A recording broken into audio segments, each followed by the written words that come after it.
مسیح یسوع میں آپ سب کی سلامتی ہو۔ پروگرام مسیحی نقطہ نظر کے ساتھ ایک بار پھر آپ کی خدمت میں حاضر ہوں۔ عزیزوں، امید کرتی ہوں کہ آپ خداوند میں خوش ہیں، اور میں چاہوں گی کہ ہم اپنے پاسٹر صاحب کو ویلکم کریں۔ پاسٹر صاحب، welcome to the program. Thank you. کیسی طبیعت ہے آپ کی؟ ٹھیک ہے، آپ کیسے ہیں؟ شکر ہے خداوند کا، میں بالکل ٹھیک ہوں۔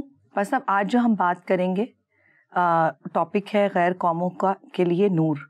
تو غیر قوموں کے لیے نور تو خداوند یسوع مسیح ہیں، لیکن بات میں یہاں سے شروع کرنا چاہوں گی لوک چیپٹر 2 سے۔ لوک کا 2 باب میں اگر ہم دیکھیں تو وہاں پر ہم دیکھتے ہیں کہ شمعون نام ایک شخص جو ہے وہ آ جاتے ہیں ہیکل میں، جب مقدس یوسف اور مقدسہ مریم جو ہیں وہ خداوند یسوع مسیح کو لے کر جاتے ہیں، تو وہ آتے ہیں اور کہتے ہیں کہ آج میں نے تیری نجات کو دیکھ لیا۔ جبکہ اتنی بڑی بات کسی بچے کو دیکھ کر کہنا کہ میں نے تیری نجات کو دیکھ لیا، سب سے پہلے تو میں یہ جاننا چاہوں گی کہ شمعون کون ہے، اور پھر دیکھیں اگر ہم اس پر اگر دھیان لگائیں تو ابھی تک یہ بات زمین پر کن لوگوں پہ آشکارا تھی؟ یہ تھی مقدسہ مریم پر، یوسف پر، الشبا پر، اور فرشتے جو تھے انہوں نے آ کے پیغام دیا تھا۔ تو یہ جو شمعون نامی شخص ہے یہ اچانک آتا ہے اور آ کر کہتا ہے کہ آج میں نے تیری نجات کو دیکھ لیا۔ تو یہ سب سے پہلے تو آپ یہ بتائیں کہ یہ کون ہے؟ شمعون راست باز بندہ ہے، بالکل اسی طرح جس طرح ابراہم تھے۔ تو جی۔ ابراہم کو خدا نے کہا کہ تو ذرا باہر نکل کر دیکھ کہ آسمان پر کتنے ستارے ہیں، اور زمین کی ریت کے ذروں کو اگر گن سکتا ہے تو گن، تیری اولاد اتنی ہوگی۔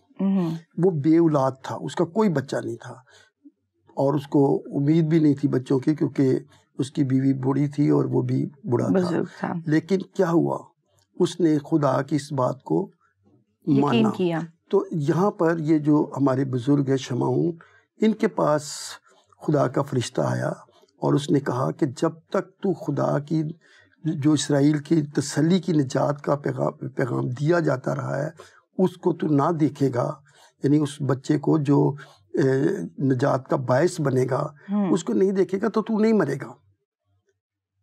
اس نے اس بات کو تسلیم کیا اور وہ راست باز ٹھہرا۔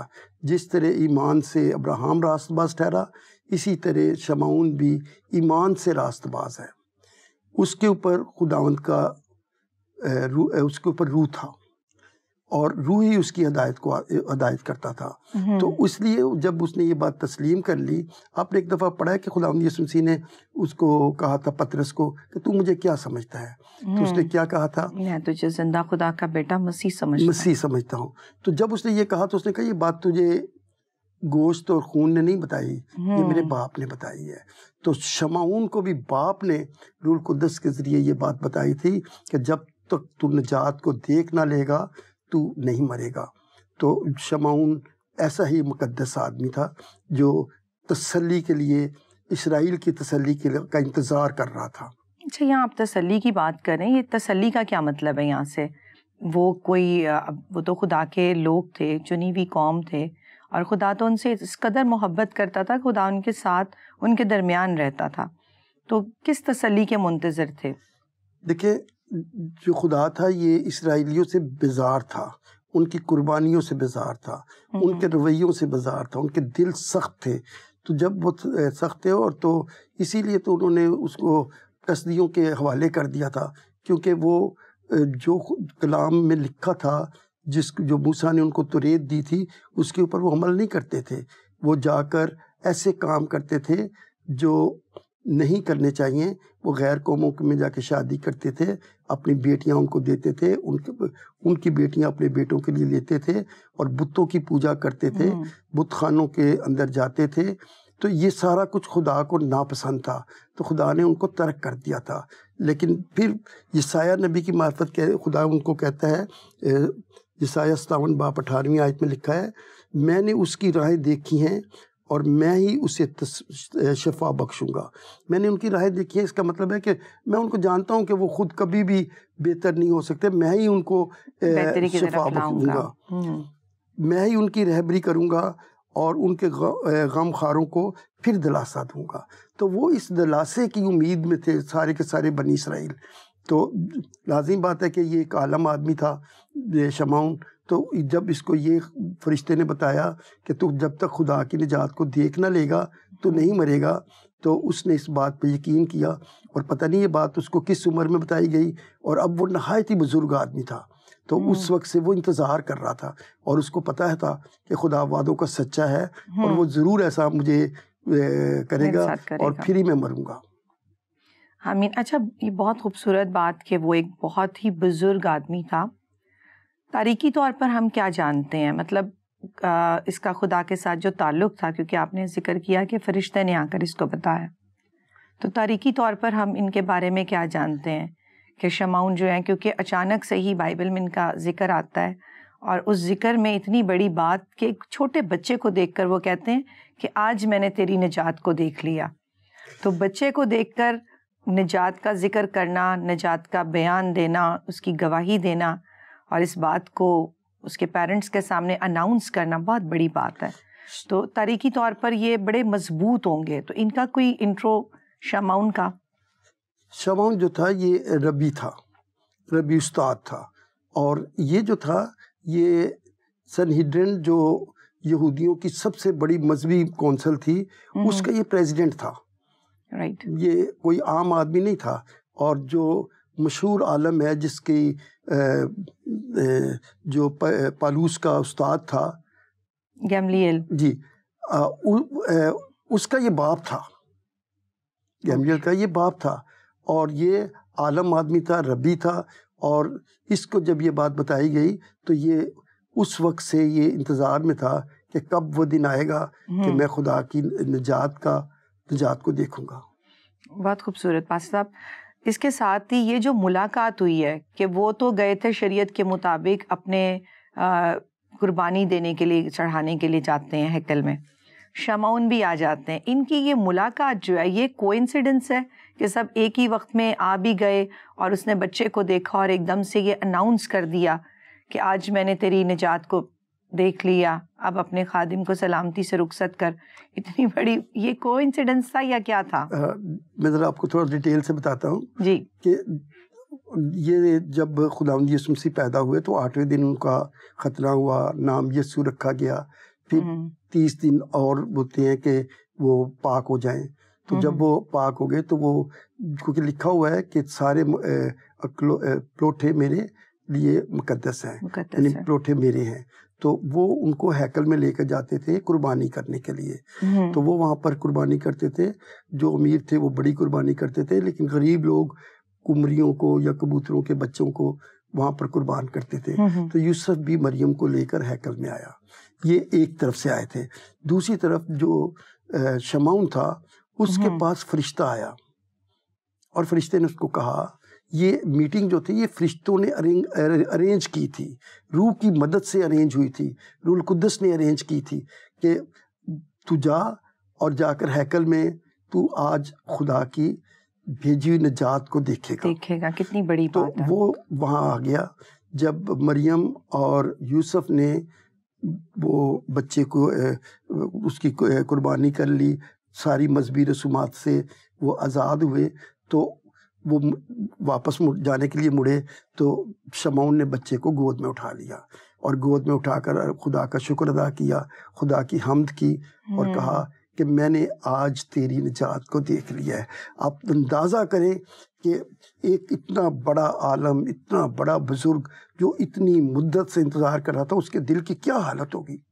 بے شک. تو اس نے کہا کہ آج میں نے تیری نجات دیکھ لی ہے، تو اپنے بندے کو اب سلامتی سے رخصت کر.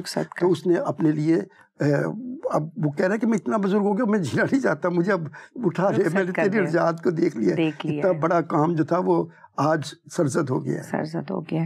اچھا، جب وہ یہ کہتے ہیں تو وہ کہتے ہیں کہ آج میں نے تیری نجات کو دیکھ لیا جو تو نے سب امتوں کے روبرو تیار کی ہے. تو ساری امتوں کے لیے یہ نجات تیار ہوئی ہے. امتیں تو آج بھی بیزار ہیں، ہر کوئی اپنے اپنے میتھڈ سے خدا کو ریچ کرنا چاہتا ہے، خدا تک پہنچنا چاہتا ہے. کوئی طریقہ کار اپنایا ہوا ہے، اور جو خدا نے انتظام کیا ہے، جس کا جو میں تو کہوں گی کہ مقدس شمعون جو ہیں، جس کے لیے اتنی بڑی بات آ کر ہیکل میں کہتے ہیں، اور خود بھی وہ کوئی عام آدمی نہیں ہے. تو وہاں پر امتوں کے بھی ذکر کر رہے ہیں، امتوں کو بھی وہ بیچ میں انکلوڈ کر رہے ہیں کہ امتوں کے روبرو ہے تیری نجات.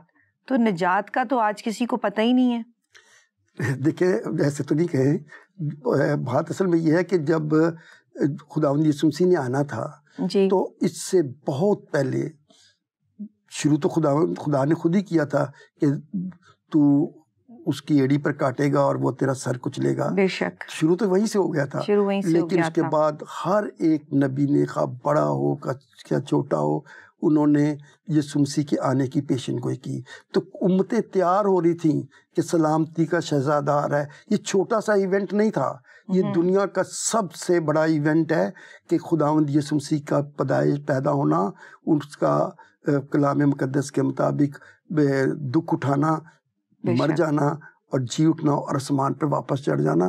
یہ کوئی معمولی بات نہیں ہے, یہ پوری دنیا کی نجات کی بات ہے. تو یہ جو نجات کی پوری بات تھی یہ ہونے والی تھی.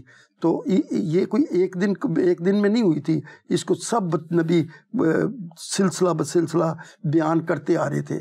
تو جب یہ بیان کرتے آ رہے تھے تو یہ امتوں کے سامنے ہو رہی تھی, ہر ایک نے اپنی اپنی امت کو بتایا, اپنے اپنے لوگوں کو بتایا. تو یہ جو سارا کچھ تھا یہ کوئی چھپ کے نہیں ہو رہا تھا, یہ کلام دیا جا رہا تھا لوگوں کو اور لوگ سن رہے تھے. تو ساری امتوں کے لیے پہلے تو ایک جس امت کو اس نے بیان کیا, بعد میں پڑھنے والی امتیں آئیں, پھر اس کے بعد یرمیہ نے اور باقی سارے نبیوں نے, داؤد نے تو بے انتہا پیشن گوئیاں کی ہوئی ہیں. تو یہ امتوں کے سامنے تیاری ہو رہی تھی کہ ایک نجات دینے والا, سلامتی کا شہزادہ جو آ رہا ہے, اور وہ اس دنیا کے سارے غموں کو, دکھوں کو دور کرے گا جو اس پر ایمان لائے گا. بہت خوبصورت پاسا, بہت ہی خوبصورت بیان کیا کہ کس طرح سے یہ ساری تیاری کا عمل تھا, اور تیاری بڑی ہے, شاہانہ ہے. تو بہت خوبصورت, آگے چلتے ہیں. میں آپ کو ایک اور مثال دینا چاہتا ہوں. خداوند یسوع مسیح نے جب وہ دنیا میں تھے تو انہوں نے ایک ضیافت کا ذکر کیا تھا جو بادشاہ نے تیار کی تھی. اور جب بادشاہ نے ضیافت تیار کی تو اس نے سب لوگوں کو دعوت دی, اور دعوت میں امیر لوگ تھے, وہ تھے جو بڑے لوگ کہلاتے ہیں. تو ان کو بلایا گیا کہ میرے بیٹے کی شادی ہے تو اس میں سب ہو. تو جب شادی کے گھر میں مالک آیا تو اس نے دیکھا کہ حال تو خالی پڑا ہے. تو اس نے پوچھا کہ لوگ کیوں نہیں آئے؟ تو نوکروں نے بتایا کہ کسی نے کہا ہے کہ میں نے نئی شادی کی ہے اس لیے میں نہیں آ سکتا, کسی نے کہا میں نے نئے بیل خریدے ہیں ان کو کھیتوں میں آزمانا چاہتا ہوں, کسی نے کہا کہ میں مصروف ہوں, سب نے عذر پیش کیے. تو مالک بہت خفا ہوا.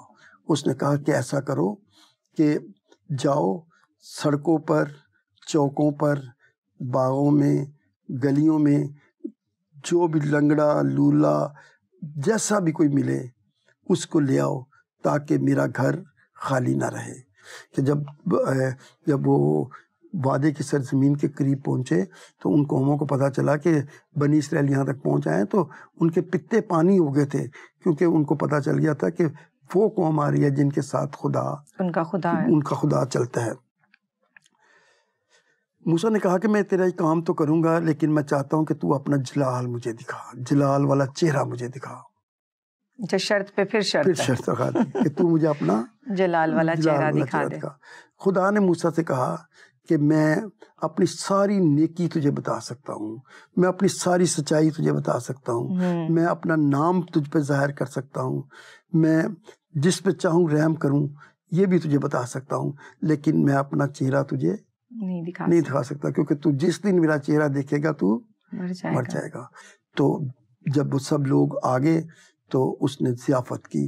تو ایسا ہی ہوا تھا کہ جب یہ جو جس بڑی ضیافت, بڑی نجات کا میں نے آپ کے سامنے ذکر کیا ہے, اس کو قبول کرنے کے لیے جن کے لیے تھی انہوں نے قبول نہیں کیا. تو پھر اس نے غیر قوموں کو کہا کہ سب آؤ. ویسے بھی خدا جو ہے وہ کسی کا طرفدار نہیں ہے, یہ شروع سے ہی یہ بات تھی کہ یہ نجات کا پیغام جو ہے یہ سب کے لیے ہے. دیکھیں جب خداوند یسوع مسیح دنیا سے آسمان پہ اٹھائے جانے لگے تو انہوں نے شاگردوں کو کیا کہا, جاؤ سب قوموں کو تعلیم دو اور جو ایمان لائے نجات پائے. آمین. اچھا یہ آپ نے جو بات کی ہے اسی کے حوالے میں اگر ہم آگے دیکھتے ہیں تو لکھا ہوا ہے کہ وہ بہت سوں کے گرنے اور اٹھنے کا باعث ہوگا. تو یہ یسوع مسیح کے حق میں یہ کون سی بات ہے کہ وہ جو شمعون نے کر دی کہ یہ بہت سوں کے گرنے اور اٹھنے کا، یہ گرنے اور اٹھنے سے کیا مراد ہے یہاں پر؟ دیکھیں میں آپ کو ایک بات بتاتا ہوں. پیغام آج بھی ہم یہ بتا رہے ہیں کہ خداوند یسوع مسیح نے دنیا کے گناہوں کا فدیہ دیا ہے. سارے لوگ جو اس کو پیغام کو دیکھیں گے وہ جانیں گے کہ فدیہ دینے والا صرف ایک ہی ہے اور وہ یسوع ہے. اور اس فدیے کو جو قبول کرتا ہے کہ یسوع مسیح نے میرے گناہوں کے لیے اپنی جان دی اور وہ میرے گناہوں کو اٹھا کے لے گیا، وہ نجات پائے گا. لیکن اگر کوئی نہیں مانتا تو وہ گر جائے گا، وہ آخری روز قیامت کے روز وہ دوزخ میں جائے گا. اور اگر کوئی اس کو قبول کرتا ہے تو اس کے اوپر دوسری قیامت کا کوئی اثر نہیں ہوگا. ایک حوالہ میں پڑھتا ہوں آپ کے سامنے، یوحنا کی انجیل 3 باب کی 36ویں آیت میں، جو بیٹے پر ایمان لاتا ہے ہمیشہ کی زندگی اس کی ہے، لیکن جو بیٹے کی نہیں مانتا زندگی کو نہ دیکھے گا بلکہ اس پر خدا کا غضب رہتا ہے. دیکھیں بیٹا دنیا کے گناہوں کو اٹھا کر لے گیا، اس نے دنیا کی خاطر اپنی جان قربان کر دی. اب جو کوئی اس کی قربانی کو قبول کرتا ہے وہ اس کی نجات کو دیکھے گا، اور جو نہیں کرتا وہ غضب میں رہتا ہے، وہ اس کے اوپر سزا کا حکم ہے. اور ایک بات میں اور بتاتا ہوں آپ کو کہ اگر میں ایک بات اپنے طور پہ آپ کو بتا رہا ہوں کہ اگر میں ساری دنیا کو حاصل کروں یا کوئی بھی شخص ساری دنیا کو حاصل کرے اور اپنی جان کا نقصان اٹھائے تو اسے کیا فائدہ؟ ہم جب تک یسوع مسیح پر ایمان نہیں لاتے ہم سزا کے حکم میں رہتے ہیں. تو یہ گرنے اور اٹھنے کی بات یہاں پر یہ اس نے کی تھی. تو بہتوں کے گرنے اور اٹھانے سے آپ کی مراد کے جو گر جائیں گے وہ گریں گے جو یسوع کو آج بھی نہیں قبول کرتے، اور اٹھائے وہ جائیں گے جو اس پر ایمان لاتے ہیں اور وہ اس نجات کو پہن لیں گے. That's good. آمین. اچھا بس اب اتنی تسلی کی باتیں ہو رہی ہیں، آج میں نے تیری نجات کو دیکھ لیا، تو غیر قوموں کے لیے بھی جو ہے وہ تو نجات کا باعث ہے، ان کے لیے بھی تو تیار کیا گیا ہے. مریم کے ساتھ وہ جب ہم کلام ہوتے ہیں تو کہتے ہیں کہ تیری جان جو ہے وہ تلوار سے چھیدی جائے گی. اتنا سخت کلام کر دیا، تو کیا آپ اس پہ کہیں گے؟ تھوڑا سا اس میں اور بھی ایک بات ہے کہ لکھا ہے کہ اس کی مخالفت کی جائے گی، یعنی یسوع کی مخالفت کی جائے گی. اس کو لوگ اس کو زمانہ قبول نہیں کرے گا. تو جب زمانہ قبول نہیں کرے گا تو یہ ایک اشارہ تھا کہ زمانہ اس کے قبول نہیں کرے گا، وہ اس کے اوپر الزام لگائے گا، اس کو سزا دے گا. اور جب سزا دے گا تو آپ نے اب آج تو ہم ساری بات جانتے ہیں نا کہ یسوع مسیح کو صلیب دے دی، اور جب صلیب دی گئی تو نیچے مریم کھڑی تھی. تو آپ خود اندازہ کر سکتی ہیں کہ ایک ماں اپنے بیٹے کو صلیب پر مرتا ہوا دیکھ رہی ہے، اور وہ یہ بھی جانتی ہے کہ اس نے کوئی جرم نہیں کیا، وہ تو سب کی بھلائی کی باتیں کرتا تھا، وہ تو سب کو نجات، وہ شفا دیتا تھا، وہ سب کے گناہ معاف کرتا تھا، وہ تو پیار کرتا تھا. جب بچے اس کے پاس آئے تو اس نے کہا چھوٹے بچوں کو میرے پاس آنے دو، منع نہ کرو. تو وہ تو حلیم تھا، وہ تو پیار کرتا تھا، وہ تو کسی سے بھی اس نے نفرت نہیں کی اور کسی کے اوپر سزا کا حکم بھی نہیں لگایا، لیکن وہ خود صلیب پہ لٹکا ہوا تھا. تو ماں کا کیا حال ہوگا؟ تلوار کیا، اس سے اور بھی کوئی بری اگزامپل ہوتی تو وہ مریم پہ گزر رہی تھی. تو جو اس نے کہا وہ صحیح تھا، اور اس نے وہ پیشن گوئی کی تھی کہ تیری جان کو بھی تلوار چھید دے گی. بہت سخت الفاظ تھے، لیکن یہ کہ بہت انیشیلی بہت جلد ان کو جو ہے وہ اس کا بیان ہو گیا. جی ایسا ہی ہے. اچھا ایک اور میرے دل میں سوال ہے کہ اس نے غیر قوموں کو تسلی دی. غیر قوموں کو کیسے تسلی دی؟ مطلب خداوند یسوع مسیح تو اپنے ہی لوگوں میں آئے، یہودیوں میں آئے، انہی کے وہ تھے، اور غیر قوموں کو کس انداز میں تسلی دی؟ کیونکہ جب تک وہ زمین پر رہے وہ تو اب اسی گلیل کے علاقہ میں رہے، ناصرت کے اور گلیل کے. تو یہ غیر قوموں کو جو تسلی ہے اس پہ تھوڑی روشنی ڈالیے. لکھا ہے کہ سب چیزیں اسی کے واسطے اور اسی کے وسیلے سے پیدا کی گئیں. آمین. سب چیزیں اسی کے واسطے اور اسی کے وسیلہ سے پیدا کی گئی. چیزوں میں انسان بھی ہیں, درخت بھی ہیں, جنگل بھی ہیں, سب آسمان بھی ہیں, سب چیزیں ہیں, یہ اسی کے واسطے پیدا ہوئی ہیں. اور چاہے کوئی انسان کسی بھی مذہب سے ہو, کسی بھی رنگ کا ہو, وہ بھی اسی کا پیدا کرتا ہے. سب انسان اسی کے خلق کیے ہوئے ہیں, تو وہ سب کا خالق ہے. کسی کی ہلاکت نہیں چاہتا, وہ چاہتا ہے کہ سب کی توبہ تک نوبت پہنچے. اس نے سب قوموں کے لیے اپنی جان دی ہے, تو دنیا کے تمام انسانوں کے لیے, کیونکہ اس نے اپنی جان دی ہے اور وہ سب کا نجات دہندہ ہے. جو کوئی اس پہ ایمان لائے گا اس کو وہ ہرگز نکال نہ دے گا. اس نے کہا کہ میں دنیا کا نور ہوں, جو میری پیروی میں چلے گا وہ ہرگز ٹھوکر نہ کھائے گا. تو آج ہمارے پاس یہ دنیا کو دینے کا پیغام ہے کہ اگر کوئی یسوع مسیح کے پیچھے چلے گا تو وہ اندھیرے میں نہیں چلے گا, بلکہ وہ نور میں چلے گا, اور آخری روز قیامت کے روز وہ نجات پائے گا. تو یہ سب کیونکہ یہ خدا کی ازلی پروگرام کا حصہ ہے, اس لیے جو مسیح کو قبول کرتا ہے وہ نجات پاتا ہے. اچھا, بڑا اچھا آپ نے کہا نور میں چلے گا.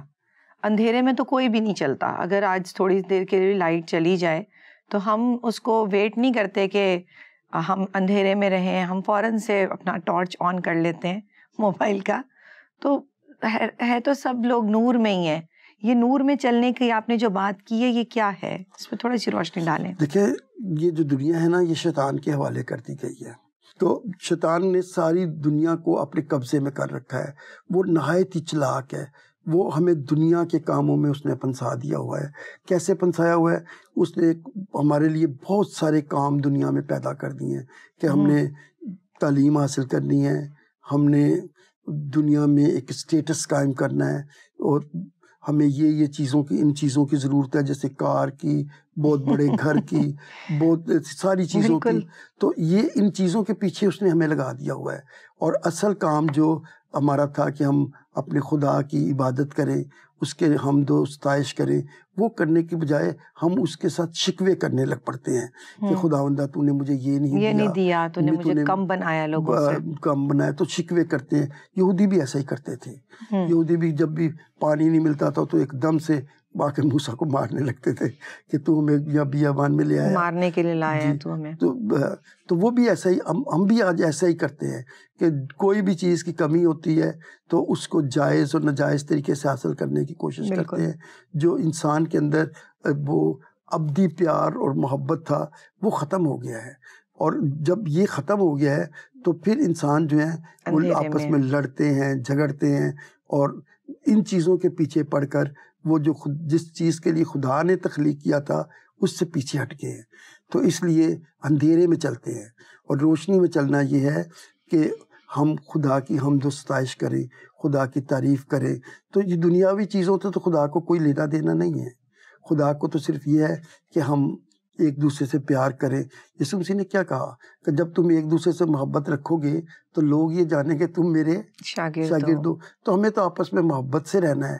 تو محبت میں رہنے کی بجائے شیطان نے ہمیں اپنے نرغلے میں, اپنے گھیرے میں گھیرا ہوا ہے, اور ہم سخت الجھنوں میں پڑے ہوئے ہیں. اس کی وجہ غم ہے اور تکلیفیں ہیں, درد ہے, تو اس میں ہم پھنسے ہوئے ہیں. لیکن اگر ہم ایک دوسرے سے پیار کریں, محبت کریں, ایک دوسرے کا کام آئیں, تو پھر ہم ان سب سے آزاد ہو سکتے ہیں.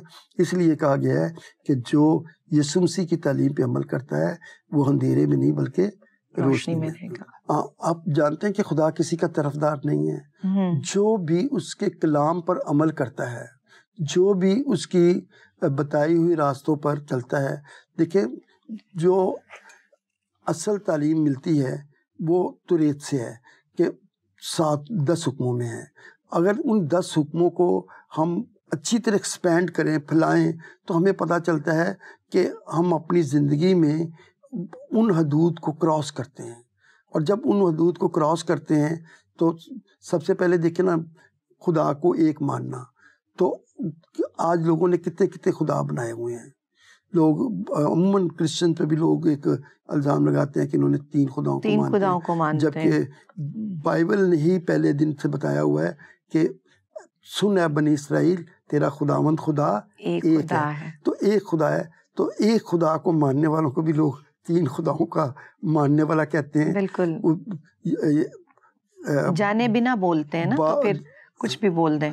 بعض لوگ تو انہیں ہر کام کے لیے اپنا الگ الگ خدا بنایا ہوا ہے، یہ بارش کا، یہ وہ سورج کے نکلنے کا، یہ چاند کا، یہ زمین پہ زلزلے کا، قحط کا، تو اس قسم کے بہت سارے اپنے انہوں نے دیوی دیوتا بنائے ہوئے ہیں اور ان کی وہ عبادت بھی کرتے ہیں، پوجا بھی کرتے ہیں۔ تو اس طرح انسان جو ہے اس کو شیطان نے نا ایک ایسی بتی کے پیچھے لگا دی ہے جس کو وہ کبھی بھی نہیں کر سکتے، فالو نہیں کر سکتے۔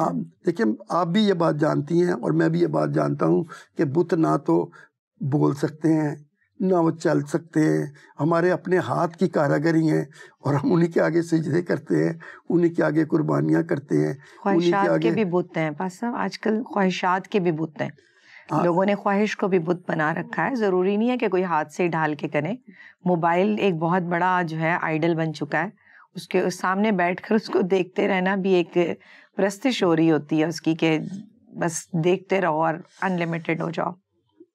جی آپ نے صحیح کہا۔ تو میں ابھی آپ کو جو بس بات بتا رہا ہوں کہ ہم سب جانتے ہیں، اتنی عقل تو سب میں ہے نا، کہ بت کچھ بھی نہیں ہے، ہمارے ہاتھ کی کاراگری ہیں، لیکن پھر بھی ہم اس کو اٹھا کر خدا کا درجہ دیتے ہیں، تو خدا کو یہ پسند آئے گا؟ بالکل نہیں۔ بہت بہت شکریہ پاس صاحب آج ان ساری باتوں کے لیے، کہ غیر قوموں کے لیے خداوند یسوع مسیح جو ہیں وہ نور ہیں، اور بے شک وہ پوری دنیا کے لیے نور ہے۔ اور آپ کا یہ ساری باتیں شیئر کرنے کا اور اتنی انفارمیشن دینے کا اور خداوند کے کلام کو سکھانے کے لیے بہت بہت شکریہ۔ عزیزوں، ہم نے کتنی خوبصورت باتیں سیکھیں کہ خدا ہم سے کس قدر محبت رکھتا ہے، اور خدا کسی کا طرفدار نہیں، اور نہ وہ یہ چاہتا ہے کہ کوئی اس کے لوگ ہوں اور باقی، کیونکہ جب ساری تخلیق ہی خدا کی پیدا کردہ ہے، تو پھر کیوں کر ہو سکتا ہے وہ کسی سے بھی جو ہے وہ بیک اپ لے، یا کسی کو تو اپنے لوگ اور اپنی امت اور اپنے لوگ کہے، اور کسی کو کہے کہ نہیں میں تجھے نہیں جانتا۔ اب ضرور ہم غور کریں گے کہ وہ کسے جانتا ہے، اسے جانتا ہے جو اس کے بیٹے پر ایمان لاتے ہیں، جو اقرار کرتے ہیں کہ خدا نے ہمیں جو باغ عدن سے نکال دیے گئے تھے، اس نے ہمارے لیے اس دروازہ کو دوبارہ کھولا ہے اور ہمیں ویلکم کیا ہے کہ ہم اس کے گھر میں دوبارہ آئیں۔ پروگرام دیکھتے رہیے، پھر ملیں گے اگلے ہفتے اسی وقت اسی جگہ۔ اپنا خیال رکھیے گا۔